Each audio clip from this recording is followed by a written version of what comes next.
Hello hello hello and welcome to Class Vista. आज हम करने वाले हैं एचएसएससी फाइनल ईयर केमिस्ट्री के पेपर एनालिसिस। तो बिना किसी देरी के चलो शुरू करते हैं। पूरा पेपर आज सॉल्व करेंगे एक एक करके। ठीक है, चलो। फर्स्ट क्वेश्चंस जो है, पहले जो एमसीक्यू टाइप क्वेश्चंस है उसको हम लोग देखेंगे। फर्स्ट क्वेश्चन है, for an ideal solution at constant temperature and pressure the correct option. तो यहाँ पे दो करेक्ट ऑप्शंस है। ठीक है, एक होगा ये एंड दूसरा होगा ये। राउल्स लॉ को फॉलो करता है आइडियल गैसेस, दैट्स वाई इन दोनों दोनों ही करेक्ट ऑप्शंस होंगे। Next is on electrolysis of dilute sulphuric acid using platinum electrode the product obtain in the anode will be.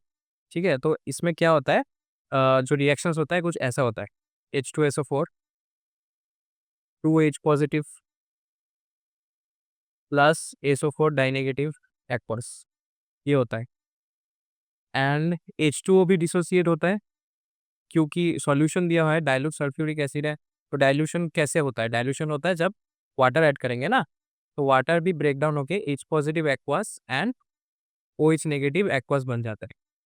तब एनोड में जो रिएक्शन होगा उसको हम लोग लिख सकते हैं कुछ ऐसा, 4OH negative turns to 2H2O, जो कि लिक्विड फॉर्म में होगा वाटर प्लस O2 गैस।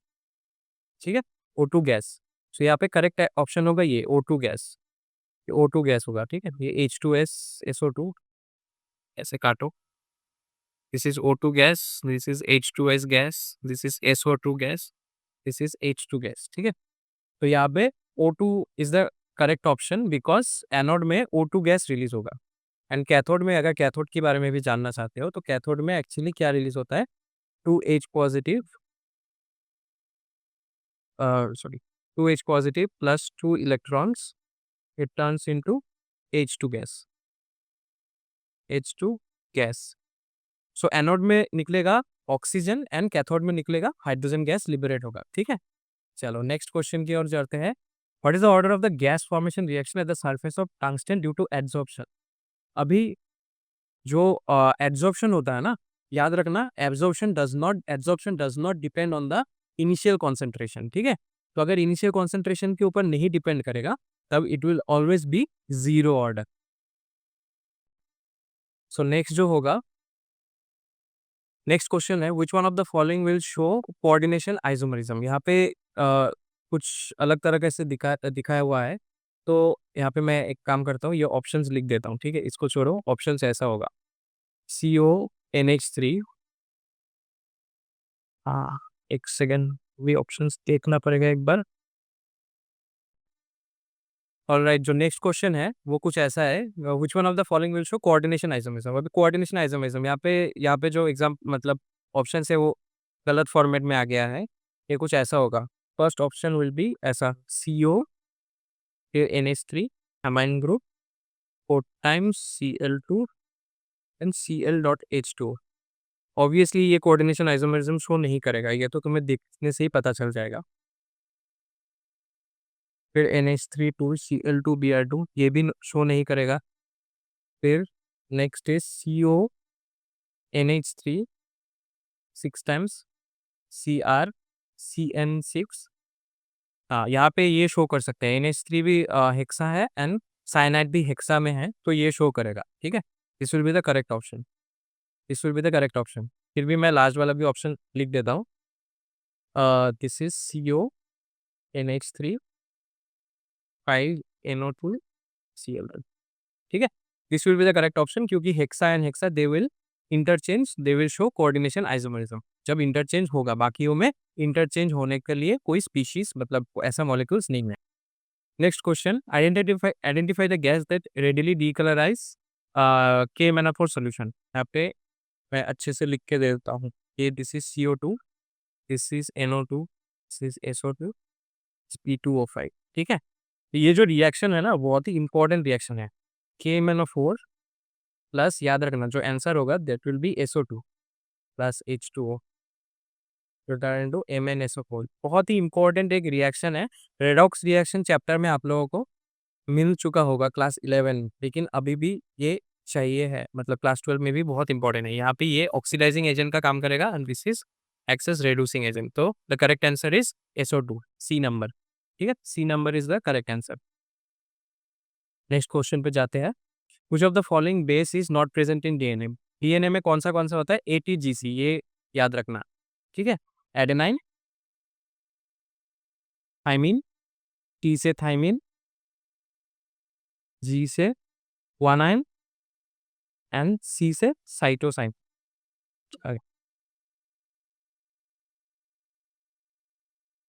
तो एडेनाइन तो प्रेजेंट है, गुआनाइन भी प्रेजेंट है, थाइमाइन भी प्रेजेंट है, कौन सा नॉट प्रेजेंट है? Uracil. So uracil will be the correct answer.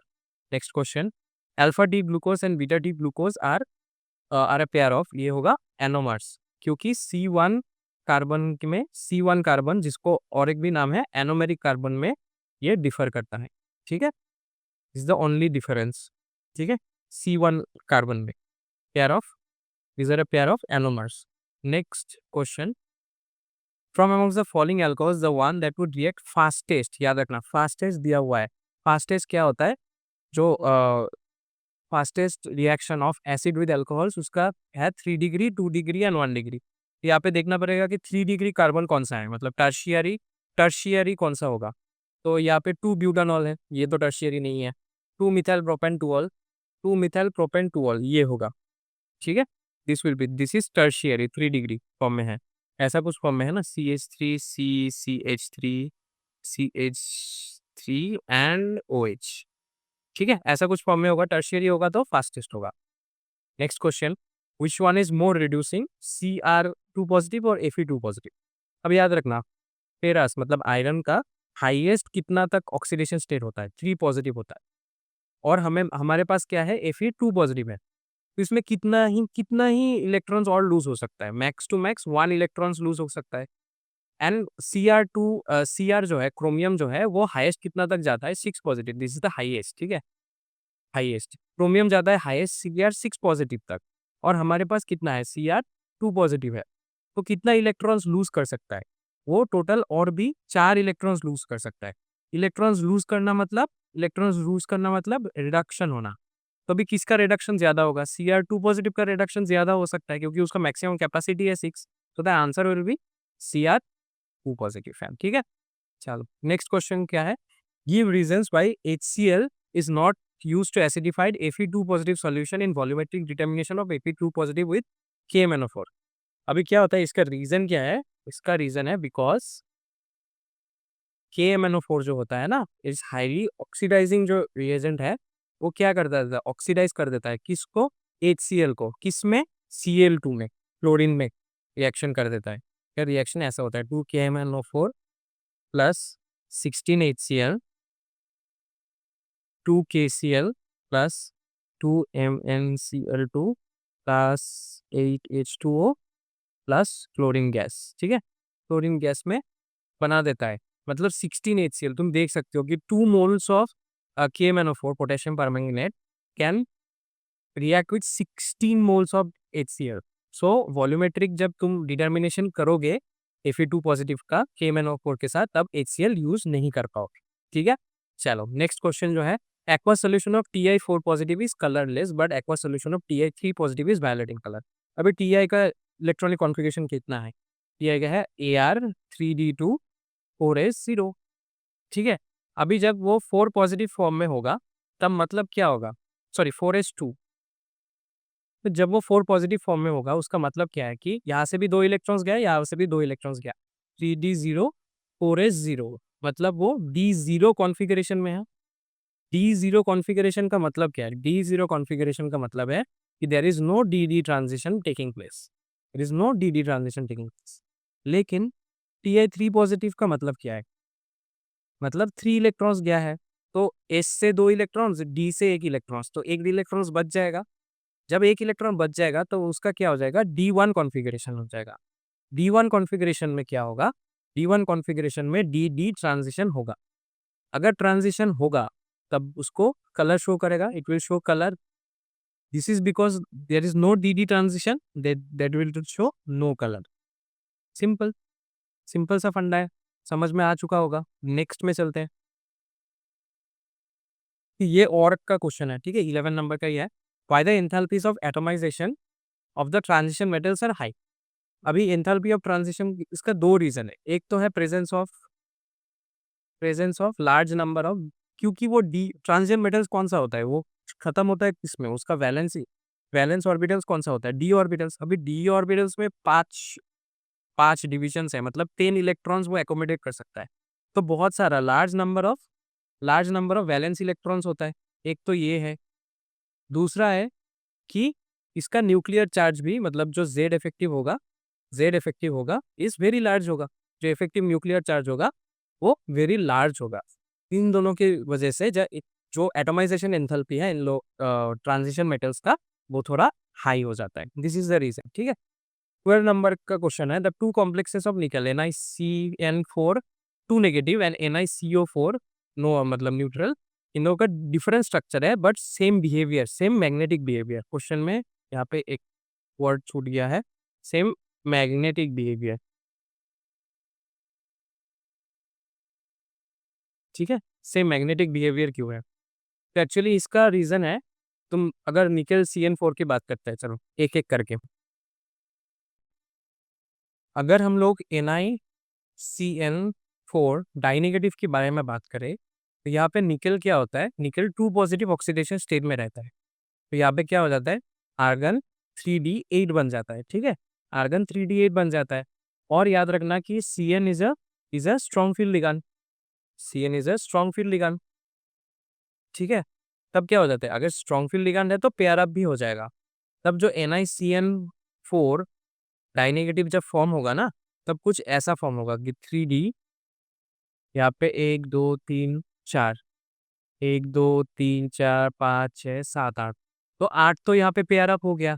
And 4s में दो इलेक्ट्रॉन्स जाता है और 4p में 4 इलेक्ट्रॉन्स जाता है। सपोज अगर मैं गोल गोल से सर्कल से अगर मैं CN का इलेक्ट्रॉन्स दिखा दूं, 1 2 3 4 5 6 7 8, कुछ ऐसा हो जाएगा। तो हाइब्रिडाइजेशन क्या हो जाएगा इसका, DsP2 हाइब्रिडाइजेशन हो जाएगा। DsP2 hybridisation is square planar structure, याद रखना, इज स्क्वायर प्लेनर स्ट्रक्चर। और सेम टाइम अगर हम NiCO4 के बारे में बात करें, तो यहाँ पे निकल is in zero oxidation state. ठीक है, तो NiCO4 कुछ ऐसे बनता है कि 3D में जो 4s का इलेक्ट्रॉन्स है वो 3D में शिफ्ट कर जाते हैं, 1 2 3 4 5 6 7 8 9 10, क्योंकि CO is also a strong field ligand. CO is also a strong field ligand, याद रखना। सो बाकी 4s में दो इलेक्ट्रॉन्स एंड 4p में बाकी का जो 1 2 3 4 5 6 इलेक्ट्रॉन्स आ जाएगा CO में से। तो यहाँ पे हाइब्रिडाइजेशन क्या बन जाता है, sp3 हाइब्रिडाइजेशन बन जाता है। sp3 हाइब्रिडाइजेशन क्या होता है, टेट्राहेड्रल होता है। तो मतलब इन दोनों का स्ट्रक्चर तो डिफरेंस होगा। ठीक है, स्ट्रक्चर तो डिफरेंट हो गया, लेकिन देखो एक भी अनपेयर्ड इलेक्ट्रॉन्स नहीं है, there are no unpaired electrons. Since since no unpaired electrons, both are, याद रखना, बोथ आर डायमैग्नेटिक। सिंपल, दोनों का बट नो मैग्नेटिक मोमेंट या फिर डायमैग्नेटिक है, क्योंकि दोनों में ही कोई अनपेयर्ड इलेक्ट्रॉन्स नहीं है। अगर इवन दो दोनों का स्ट्रक्चर इज डिफरेंट, लेकिन उन दोनों में ही अनपेयर्ड इलेक्ट्रॉन्स एब्सेंट है, इसीलिए दोनों को हम लोग बोल सकते हैं कि दोनों का मैग्नेटिक मोमेंट, मतलब मैग्नेटिक बिहेवियर इज सेम। ठीक है, बोथ बोथ आर डायमैग्नेटिक। चलो एक और का भी क्वेश्चन था 12 नंबर में, वो क्या है कि CONH3 3 positive is a inner orbital complex ion, whereas NiNH3 3 positive is a is a outer complex ion. ठीक है, is a outer complex ion, is a outer D complex ion. ठीक है, मतलब एक होगा inner D orbital complex ion, एक होगा inner D orbital complex ion, एक होगा आउटर डी कॉम्प्लेक्स आयन। क्यों होगा वो हमें एक्सप्लेन करना होगा। ठीक है, तो फर्स्ट जो होगा, जो CONH3 पॉजिटिव, इसके बारे में अगर हम लोग देखेंगे, तो CONH3 6 टाइम्स देन 3 पॉजिटिव। ठीक है, ये कॉम्प्लेक्स है। यहाँ पे कोबाल्ट जो है ये 3 पॉजिटिव स्टेट में है, मतलब 3D6 है उसका कॉन्फ़िगरेशन। ठीक है, आर्गन देन 3D6। ठीक है, आर्गन में चलो लिख ही देता हूँ, आर्गन देन 3D6 है। तो कुछ ऐसा बन जाएगा उसका, 1 2 3 4, 1 2 3 4 5 एंड 6। तो यहाँ पे दो हाफ एम्प्टी ऑर्बिटल्स हैं उसके पास।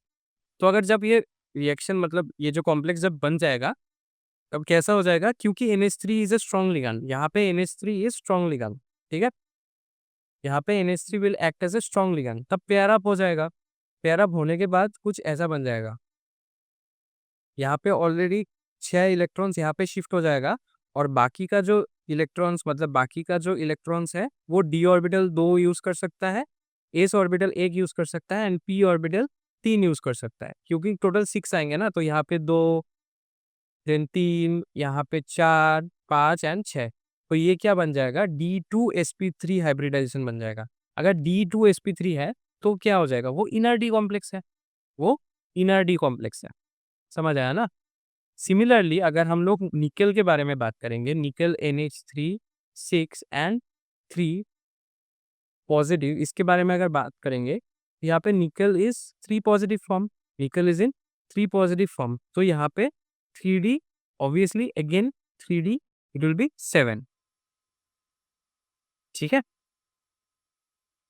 1 2 4 7, 1 2 3 4 5 6 एंड 7।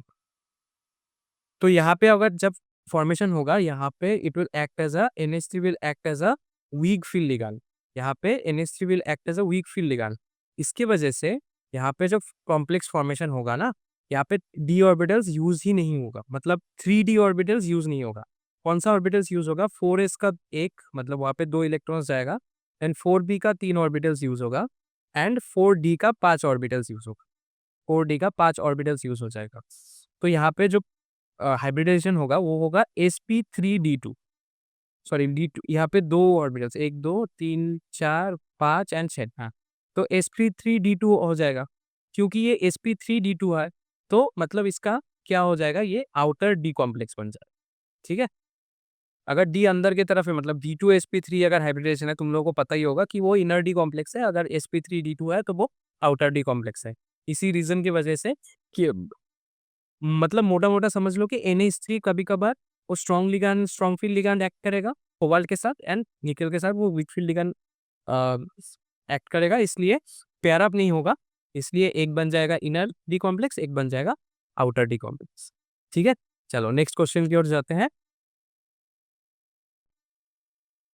सो यहाँ पे आयोपैक नेम पूछा है, ठीक है, तो पहले वाला क्या है, COEN2 नीचे होगा, NCl2, ठीक है, इसका क्या आ जाएगा, EN2Cl2, तो Cl2 के वजह से क्या आ जाएगा, डाइक्लोरो आ जाएगा, ठीक है। फिर EN मतलब ethylene diamide, ethylene, sorry dichlorido, I am sorry dichlorido, फिर EN2 मतलब इथाइलिन डायमाइन, लेकिन 2 EN2 है, इसलिए क्या हो जाएगा, ये 20 इथाइलिन, इथाइलिन डायमाइन, फिर कोबाल्ट, एंड यहाँ पे इसका ऑक्सीडेशन स्टेट इज 3, ठीक है। फिर ये है K4FeCN6, K4FeCN6, इसका हो जाएगा, CN है 6 टाइम्स है, मतलब हेक्सा, ओ सॉरी, हाँ, काम करता हूँ, यहाँ से लिखता हूँ क्योंकि एक और आ जाएगा ना, CN6 हेक्सा सायानो, फिर Fe है तो मतलब फेरेट 2, यहाँ पे oxygen state is 2, and potassium K4 है, इसलिए पोटेशियम, तो TaSSium, पोटेशियम हेक्सा सायानाटो फेरेट 2, फिर CONH3 6 टाइम्स CrCN6, ऐसा कुछ है, इसका क्या हो जाएगा, दो अलग अलग नाम हो जाएगा, मतलब 2 अलग अलग पार्ट्स में इसका नाम हो जाएगा। पहले पार्ट का नाम हो जाएगा, this NH3 is amine, 6 times, तो इसका बन जाएगा hexa amine, hexa amine, hexa amine, फिर CO मतलब कोबाल्ट, इसका ऑक्सीडेशन स्टेट होगा 3, देन इसका हो जाएगा 6 टाइम, 6 टाइम CN है, तो मतलब हेक्सा सायनो क्रोमेट, और इसका ऑक्सीडेशन स्टेट है क्रोमेट, हाँ 3 होगा, इसका ऑक्सीडेशन स्टेट हो जाएगा 3, ठीक है। इजी था, इजी था ये, आयोपेक नेम इस बार बहुत ही कॉमन वाला ही आया है, तो चलो नेक्स्ट वाले में जाते हैं। Draw the fact and meridional मतलब फेकन बार आइसोमरिज्म, आइसोमर्स ऑफ ये CONH3, CONH3 और रिफ्लिक या CONH3 3 टाइम्स, NO2 3 टाइम्स, ठीक है।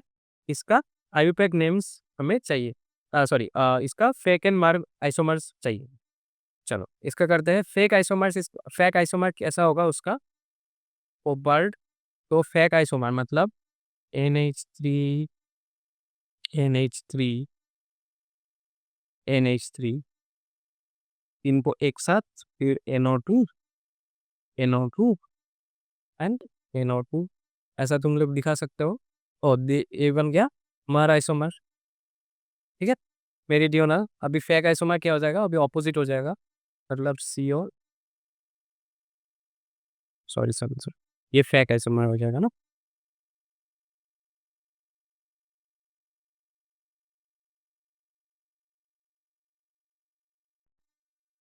ये होगा फेक आइसोमर, ठीक है। साइड बाय साइड है ना, अगर सब एक साइड में होगा तब तो फेक होता है। हमारा आइसोमर होगा यहाँ पे NH3, फिर यहाँ पे एक NH3 दे देता हूँ, और चलो इधर एक NH3 दे देता हूँ, बाकी NO2 NO2 and NO2, this is the मर आइसोमर, ठीक है। इजी था, दोनों ही बहुत ही इजी क्वेश्चंस आए हैं। ये जो कोऑर्डिनेशन केमिस्ट्री के पार्ट से जो क्वेश्चंस था वो बहुत ही इजी आए हैं, एटलीस्ट आईयूपैक एंड आइसोमर्स। फिर नेक्स्ट क्या हुआ, how you will synthesise the following from phenol. याद रखना फिनॉल से करना है, किसको बनाना है, बेंजीन, मतलब फिनॉल से बेंजीन बनाना है। इजी है। फिनॉल में, फिनॉल जो है उसमें अगर मैं जिंक डस्ट एंड थोड़ा हीट दे दूं, तब वो क्या बन जाता है, तब वो बन जाता है benzene plus ZN।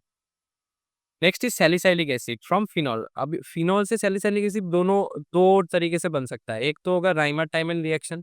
Rymer टाइमन reaction क्या होता है, अगर फिनॉल में तुम NaOH दे दो, फिर CCl4 दे दो, हीट दे दो, वाटर दे दो, अब क्या बन जाएगा, वो सैलिसाइलिक एसिड बन जाएगा। This is nothing but Rymer टाइमन reaction. इसलिए मैं बोलता हूँ कि name reaction is very important, क्योंकि ऐसे आता है ना, नेम रिएक्शन डायरेक्टली नहीं आएगा, इसका थोड़ा घुमा फिरा के आ जाएगा। और एक वे भी है, और एक वे है इसको करने का, जो कि है कोल्बे श्मिट रिएक्शन।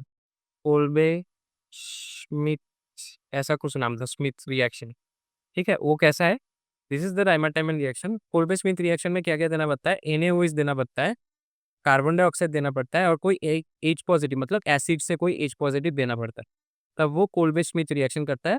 दोनों ही क्या बनाता है, सैलिसाइलिक एसिड, सैलिसाइलिक एसिड बनाता है, ठीक है। चलो नेक्स्ट क्वेश्चन में जाते हैं।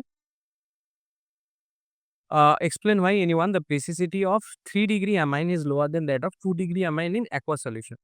अभी aqueous solution में क्या होता है, even though there is 3 R group, ठीक है, मतलब सपोज मान लो कि एक एमाइन ग्रुप, एक एमाइन है जहाँ पे 3 R ग्रुप्स है, 3 डिफरेंट R ग्रुप्स है, या फिर 3 सेम R ग्रुप्स है, मतलब टर्शियरी है।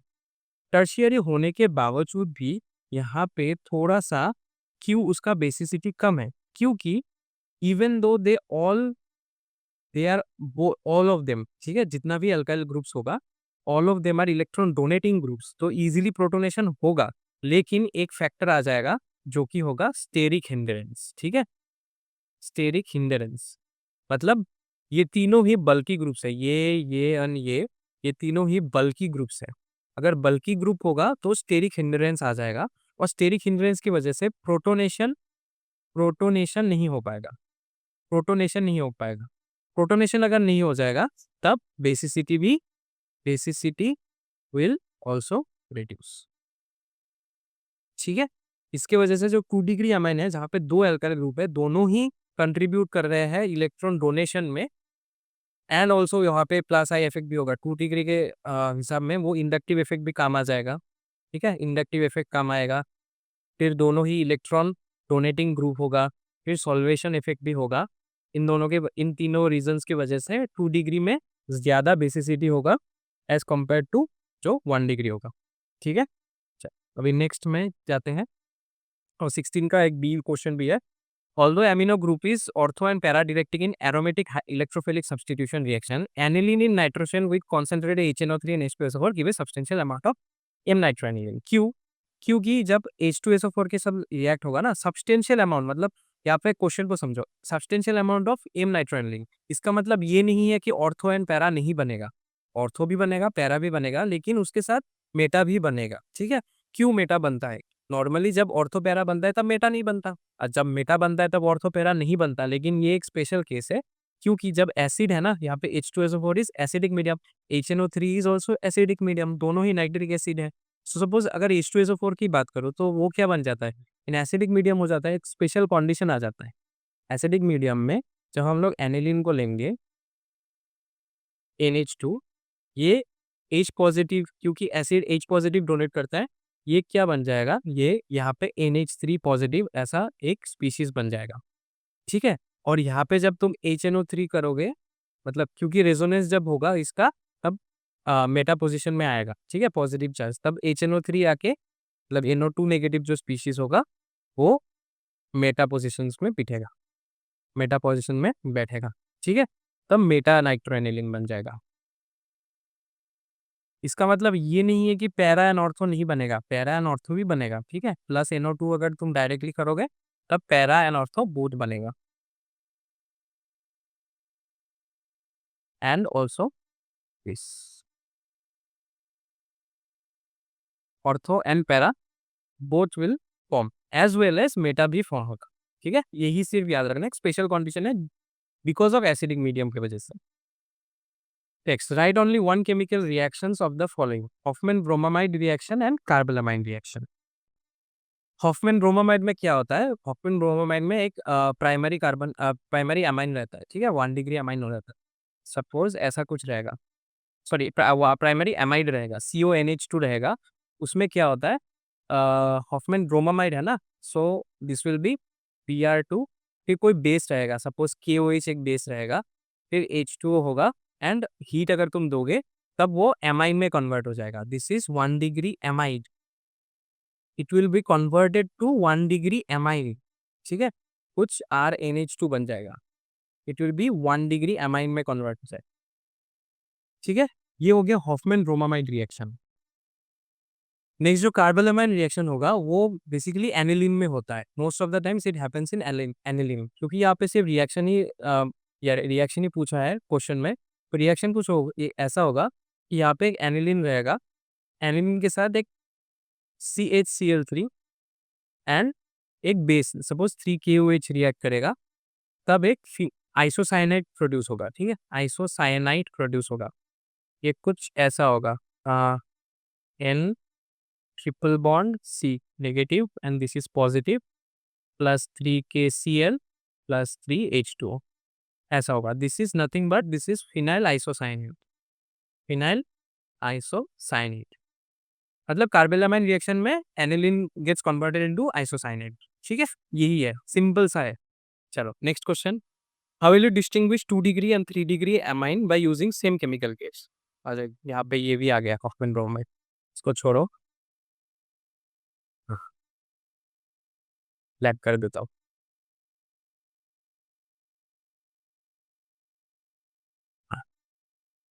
अभी करते हैं।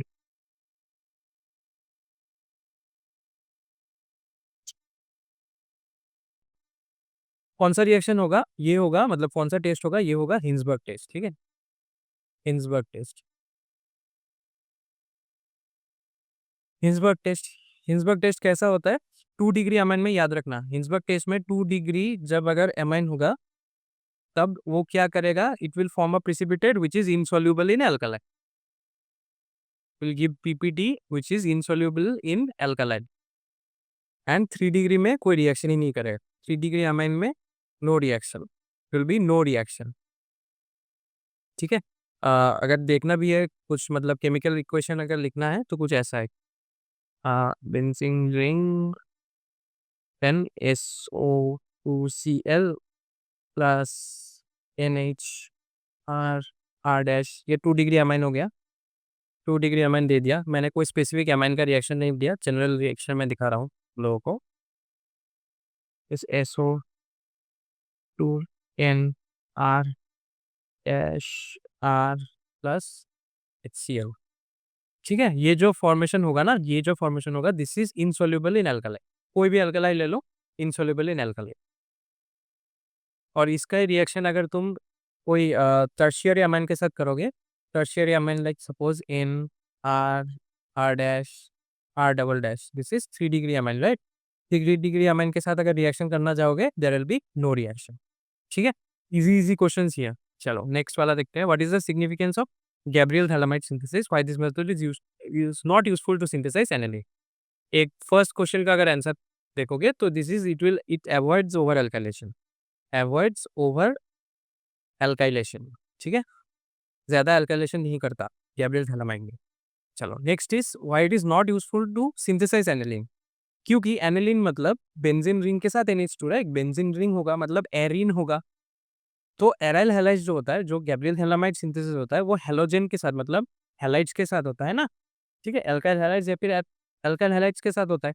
एराइल हैलाइड्स के साथ जब होता है तब न्यूक्लियोफिलिक सब्स्टिट्यूशन नहीं होता। ठीक है, ऐसा लिख सकते हो, because aryl halide do not undergo nucleophilic substitution reaction with halamide ion. Halamide, ठीक है, हैलामाइड आयन मतलब ये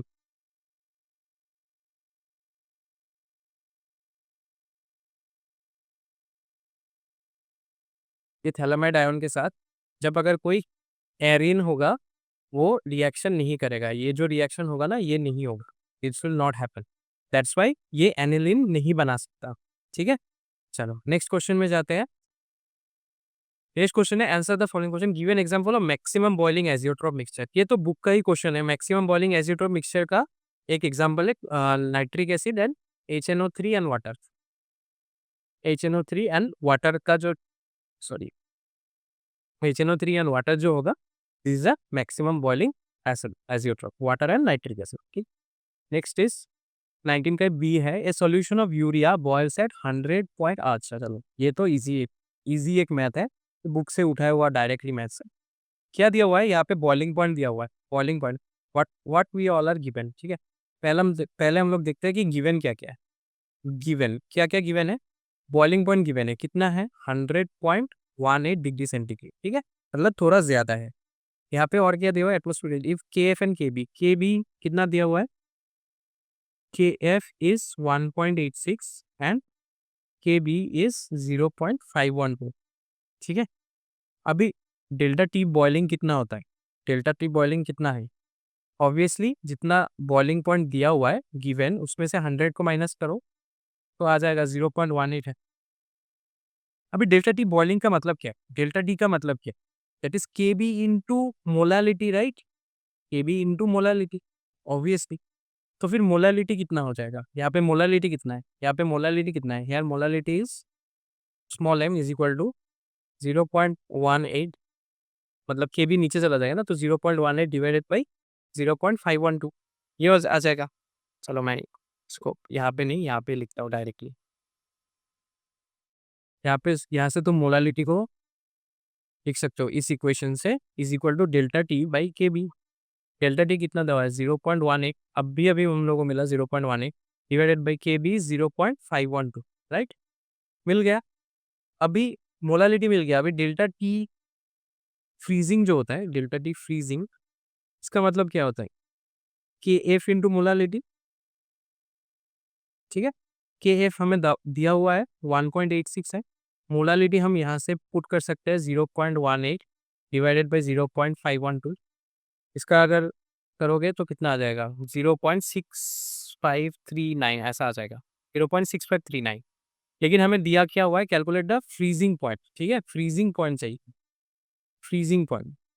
अभी फ्रीजिंग पॉइंट तो लोअर हो जाएगा, ये तो डेल्टा टी फ्रीजिंग है, मतलब लो जब हो गया तो फिर फ्रीजिंग पॉइंट कितना बन जाएगा, फ्रीजिंग पॉइंट विल बी, जो दिया हुआ है वो 0 से भी नीचे जाएगा, मतलब इट विल बी 0 माइनस 0.6539, ऐसा आ जाएगा। ठीक है, 0 माइनस 0.6539, दैट इज 0 पॉइंट मतलब माइनस 0.659 डिग्री सेंटीग्रेड, ऐसा आ जाएगा। ठीक है, इजी मैथ था, थोड़ा सा अगर दिमाग लगाते तो डायरेक्ट कर सकते थे। डायरेक्ट भी मतलब अपने मन में ही तुम लोग ये कैलकुलेट कर पाओगे, बहुत ही इजी टाइप का है मैथ्स आया। चलो next question, what is the value of went of factor I for a dilute solution of a strong electrolyte? दिया हुआ है स्ट्रॉन्ग इलेक्ट्रोलाइट है, क्या है? बेरियम हाइड्रोक्साइड है। बेरियम हाइड्रोक्साइड मतलब BaOH2, barium sorry BaOH2 strong electrolyte है, मतलब कंप्लीट डिसोसिएशन होगा, मतलब Ba2 पॉजिटिव बनेगा एंड 2OH नेगेटिव बनेगा। तो यहाँ पे 8 आयन बन रहा है, यहाँ पे 2 आयन्स बन रहा है, यहाँ पे ऑलरेडी 1 था। तो वेंट ऑफ फैक्टर का मतलब क्या है? टोटल जो आयन फॉर्म होता है 1 + 2 डिवाइडेड बाई इनिशियल कितना था 1, तो 3/1, वेंट ऑफ फैक्टर इज 3, खत्म। इजी इजी मैथ्स है, 2 लाइन में खत्म हो जाता है, देख के ही तुम लोग खत्म कर पाओगे। Next is at 100 degree centigrade the vapour pressure of a solution of 6.5 gram of a solute in 100 gram water is 732 millimetre. If के भी इतना दिया हुआ है, बॉइलिंग पॉइंट कैलकुलेट करना है। ठीक है, चलो अभी पहले इसका सोल्यूशन देखो, ये थोड़ा सा कॉम्प्लिकेटेड है, उतना भी नहीं, थोड़ा सा ही है। पहले number of moles of water हमें चाहिए, number of moles of water. Number of moles of water कैसे निकालेंगे? कितना वाटर गिवन कितना है, number of moles of water कैसे निकालेंगे? Given given mass by molar mass, given कितना है 100 ग्राम है, मोलर मास कितना है वाटर का 18, तो कितना आ जाएगा 5.55, ऐसा आ गया। ठीक है, अभी let n is the number of moles of solute. ठीक है, अभी रिलेटिव लोअरिंग जो होगा, relative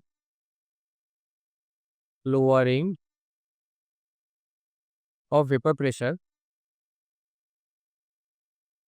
relative lowering of vapor pressure is equal to its mole fraction, right?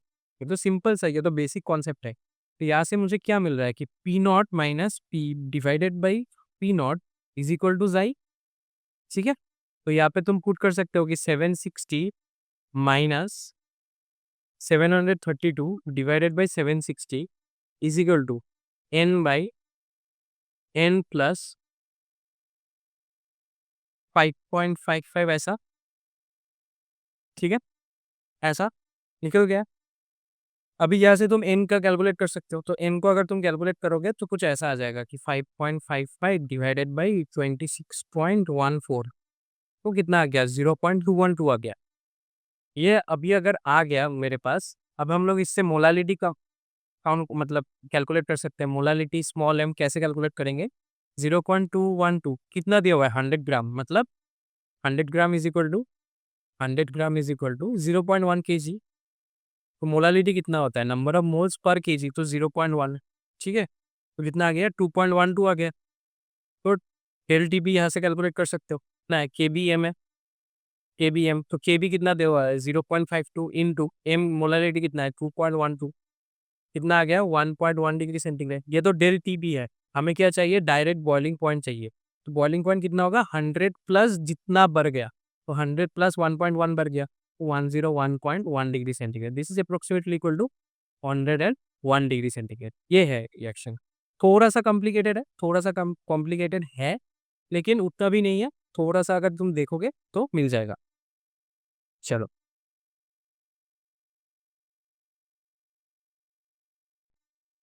यहाँ पे जो और क्वेश्चन था 20 के साथ, क्या था कि show that the total vapour pressure, ठीक है, over the solution of two liquids, दो लिक्विड का एक मिक्सचर है, liquid 1 and liquid 2 at a particular temperature that is varies linearly with the mole fraction of A component. मतलब total vapour pressure जो है वो मोल फ्रैक्शन के साथ लीनियरली वेरी करता है, मतलब डायरेक्टली प्रोपोर्शनल है।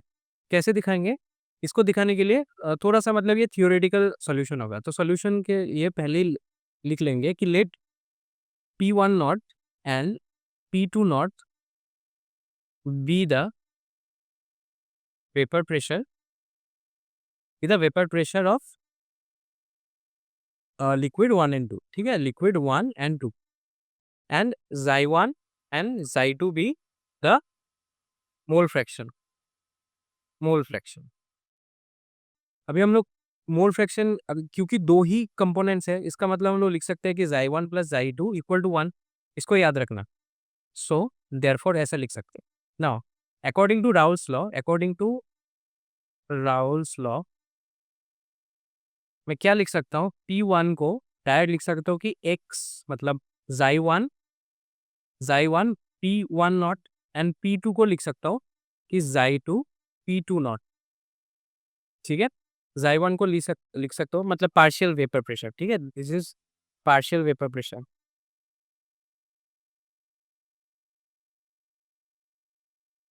पार्शियल वेपर प्रेशर को ऐसे लिख सकता हूँ। तो इन दोनों को अगर प्लस करेंगे, मतलब टोटल वेपर प्रेशर अगर चाहिए मुझे, पी टोटल निकालना है, तो वो कैसे निकलेगा, P1 प्लस P2 करेंगे। P1 प्लस P2 मतलब xi1 P1 not plus xi2 P2 not.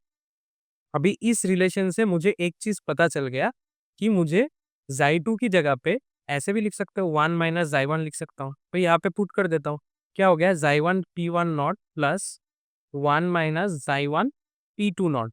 इसको अगर रीअरेंज करोगे कुछ ऐसा आ जाएगा कि xi1 P1 nought minus P2 nought plus P2 nought, ऐसा कुछ आ जाएगा। तब पी टोटल को तुम पी टोटल को पी टोटल का कुछ ऐसा एक रिलेशन आ जाएगा जिसका अगर ग्राफ प्लॉट करोगे that will be a straight line. ठीक है, P total is equal to मतलब y is equal to M X plus C, ऐसा कुछ आ जाएगा। ठीक है, y is equal to x M plus C ऐसा आ जाएगा ना, तो ये एक लीनियर ग्राफ हो जाए। सॉरी, ऐसा नहीं, it will be a linear graph, ऐसा कुछ लीनियर ग्राफ आ जाए। ठीक है, तो लीनियर ग्राफ अगर आ गया तो मतलब ये प्रूव हो गया कि जो टोटल वेपर प्रेशर है वो लीनियरली किसके साथ बढ़ता है, मोल फ्रैक्शन ऑफ का कंपोनेंट के साथ बढ़ता या घटता है। ठीक है, इजी इजी क्वेश्चन ही था। ये भी शायद डायरेक्ट क्वेश्चन है, तुम लोगों के नोट्स में शायद हो जाएगा। चलो, next question is number 21। Number 21, for a cell reaction involving two electron change, अच्छा, total electron change is 2. The standard EMF of the cell is found to be इतना 0.295 वोल्ट है, 25 degree centigrade. Calculate the equilibrium cost. अच्छा, easy है, solution कर लेते हैं। क्या दिया हुआ है मुझे, हमारे पास ई नॉट सेल दिया हुआ है। ई नॉट सेल कितना दिया हुआ है, 0.295। और एक चीज याद रखना कि यहाँ पे टू इलेक्ट्रॉन चेंज हुआ है, टू इलेक्ट्रॉन चेंज हुआ है मतलब टू इलेक्ट्रॉन इज इनकॉर्ड। तो हमें क्या पता है, ई नॉट सेल, इसको हम लोग क्या लिख सकते हैं, 0.0591 डिवाइडेड बाई एन लॉग के सी, ऐसा लिख सकते हैं। एन यहाँ पे क्या हो जाएगा, एन यहाँ पे हो जाएगा, ई नॉट सेल का वैल्यू तो ये लिख देंगे 295। ठीक है, 0.0591, एन यहाँ पे 2 हो जाएगा क्योंकि 2 इलेक्ट्रॉन चेंज हुआ है, लॉग के सी। देयरफॉर लॉग के सी का वैल्यू कितना आ गया, लॉग के सी का वैल्यू आ गया 2 इंटू 0.295 डिवाइडेड बाई 0.0591, तो मतलब आ गया 10। तो फिर केसी का वैल्यू क्या आ जाएगा, 1 इंटू 10⁻10। ये हो गया केसी, केसी इज द इक्विलिब्रियम कांस्टेंट। यही आ गया, सिंपल सा एक फॉर्मूला से बिठाना था एंड कैलकुलेट करना था, तुम लोगों को मिल जाता। चलो चलो, अभी के लिए पार्ट 1 खत्म होता है यहाँ पे। जो बाकी का क्वेश्चंस आएगा वो मैंने पार्ट 2 में डिस्कस कर लिया है, जो कि उसका वीडियो भी बहुत ही जल्द अपलोड हो जाएगा और तुम्हें लिंक डिस्क्रिप्शन में मिल जाएगा। जब तक तुम लोग ये वीडियो देखोगे तब तक पार्ट 2 भी आ चुका होगा। ठीक है, चलो मैं मिलता हूँ तुम लोगों के साथ नेक्स्ट लेक्चर में, मतलब नेक्स्ट पार्ट में, जहाँ पे हम लोग बाकी का क्वेश्चन डिस्कस करेंगे। Thank you for joining, please like share and subscribe to the channel. और अच्छे, मैं आशा करता हूँ कि तुम लोगों ने बहुत अच्छे से ये एग्ज़ाम दिया होगा, तुम लोगों का बहुत अच्छा गया होगा। तो चलो एक बार अच्छे से एनालाइज़ कर लो कि कैसा गया, कैसा नहीं गया, एंड उसी तरह बाकी का एग्ज़ाम्स भी प्रिपेयर करो। चलो, all the best and wish you good luck. Part 2 is uploaded now, जाके तुम लिंक में डिस्क्रिप्शन बॉक्स में तुम्हें लिंक मिल जाएगा, वहाँ पे चेक कर सकते हो। चलो, बाय बाय।